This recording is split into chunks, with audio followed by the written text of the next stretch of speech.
And so from linking into Victoria to linking in with Blair, one of digital health's most knowledgeable folks when it comes to what is happening on trends and news. And we love hosting Blair at the symposium. Blair, how are you? I'm good. How are you doing today, Stan? Great, great. And, again, thank you for taking the time out. We know how busy you are and how much is going on in digital health and certainly with the Digital Health Review. And we've got an audience around the world coming in from all over Asia, Africa, Latin America, North America, certainly in Europe. Again, to start with some brief introductions, just tell everyone who you are and tell everyone a little bit about the Digital Health Review. Yeah, absolutely. So I'm the founder of Digital Health Review, and we are a consumer marketplace that connects folks to tech for their health and wellness. And so we're really trying to make it easier for individuals who now, luckily, through our digitization that we've been talking about here, have many options to take care of their health. But if anyone has ever tried to Google search themselves, what nutrition management tools can I use? What senior care tech is out there, trying to get a full holistic view of how to take care of themselves or a loved one, it can be quite cumbersome. And so what we're doing at Digital Health Review is making that connection a little bit more seamless. We're focused on consumer healthcare. So, several of our other panelists have been talking about the increase and rise in consumerization of healthcare. We're completely on board with that, completely see that as sort of the future and potential standard of care. And our goal is to make it easier to create those connections and so that we can get more care out to the masses and really attack health equity when it comes to that access piece. That's wonderful. That's great. And it really is badly needed, exactly, and what a lot of folks are looking for these days. So tell us, what are some of the current digital health trends that you're seeing emerging today? Yeah, absolutely. So there's been some conversation around the benefit that these health tech companies are seeing in going direct to consumer. So we're seeing that as well. Sort of circumventing the traditional insurer pathway, as well as the wellness pathway if you have your insurance from your employer, and getting value by immediately reaching the consumer and talking to them and learning from them. What we're also seeing, though, is it's very hard for consumers to differentiate between these tech companies. I think there's about 20,000 mental health apps on the Google and Apple Play Store. So as a consumer, we're also hearing, how do I know which of these options are best for me? How do I know if these care options that I'm being presented will actually do what they say that they will do? And so there's a huge trust issue that these companies and that the digital health ecosystem is going to have to figure out. And so the trend that we're seeing is that the D2C companies are really having to fine-tune their relationship with the consumer and stand out, as well as proving themselves as a trustworthy source. And so we're seeing different angles of that being taken. And we're also seeing an increase of insurance coverage. I think in the beginning of sort of the digital health revolution, it was still a lot of uncharted territory. Again, will this company actually do what it says it can do? I think there's been some unfortunate fires that have been seen of very well-known companies misleading the public and their investors around their capabilities, and that has also dampened the trust. And so, companies are now trying to differentiate themselves through clinical research and validation, and that is allowing insurers to say, okay, if you go down this path, then we can say you can be on our plan and we'll put you forward in front of our members. And so I think that's actually going to increase consumerization and increase adoption if these products are being covered by insurance.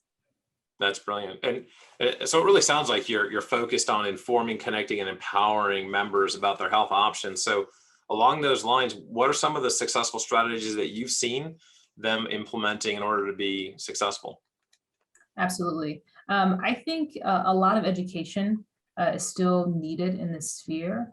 So if a consumer is coming on to a particular health tech provider's platform, providing them with education about who they are, what they're doing, as well as what they're doing with their data. I think that is an upcoming concern, is going to be a concern that's going to stay for consumers. So those are some of the areas that I see are easy sort of bottom of the barrel ways to tackle. I'm also seeing that providing consumers with information that helps bridge that trust gap is going to be key. So what are the price structures? Can I get reimbursed for this through my FSA or HSA plans or my insurance? Has this undergone HIPAA compliance? Is it going to keep my data safe? You know, if it's sending me medications at my home, is it going through a certified or licensed pharmacist? All of these questions that are making it easier for consumers to trust and therefore adopt are the areas that we're seeing. That's fantastic. Yeah, that's very directional as well as informational too. So, I think looking at the pandemic, you've heard it from the guests earlier in the program today.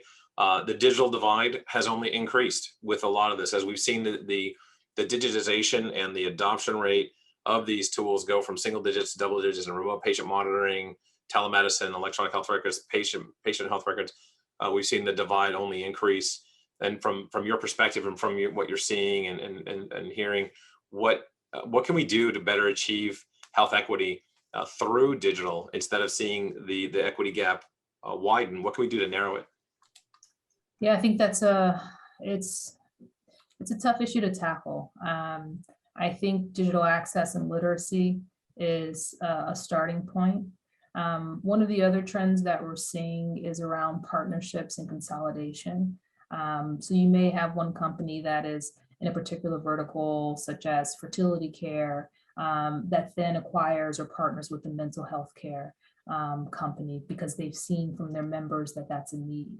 I think we can continue with that process of collaborating with adjacent companies, but at the community level, then we can figure out ways in partnership to meet folks where they are, whether they have access to internet or access to smartphone or devices, either through resources and education or providing a bridge of once we actually get back in in-person support or other options in that area.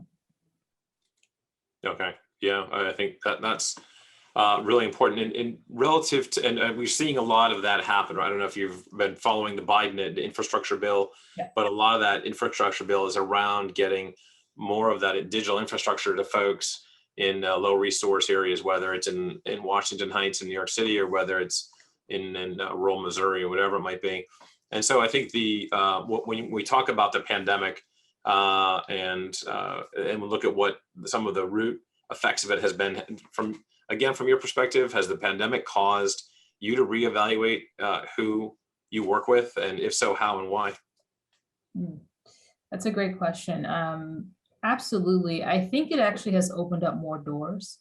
I think the silver lining is that we have found that the internet can be a connector in more ways than social media and sharing news.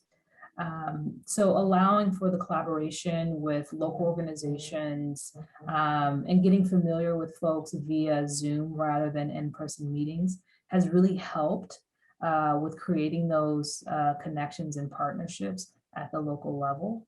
And so in that way, that has been an improvement. I still see a bit of hindrance in some areas of issue with creating relationships with consumers digitally. There's still something there that we haven't quite figured out in the trust aspect. And so with the pandemic, it has created a divide. It has created a have and have not division between those that may have insurance, those that may have great coverage, and those that don't. And so we still need to figure that out. I don't have any answers. If anyone in this conference does, reach out to me. I've been working on it for some time, but I'm still trying to figure that out. And when you when you look at the digital effects, a lot of it there have been growth areas, right? So we've seen remote patient monitoring, a lot of folks scheduling labs, getting telemedicine visits. So digital has increased access to a lot of folks and reduced some of these costs, since a telemedicine visit is usually anywhere from a third to a half of a normal insight visit. Talk about that in terms of how that's accelerated access and equity in healthcare to some degree. Absolutely. I think that has allowed consumers to be a little bit more in control of their healthcare. Traditionally, if you had an issue, you would go to your primary care physician and then potentially wait a week or two to get referred to a specialist.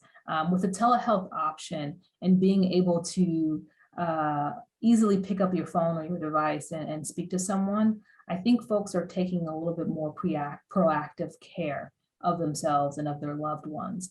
And so I think there has been a reduction in time from symptomatic issue to actually seeing a provider and connecting with them.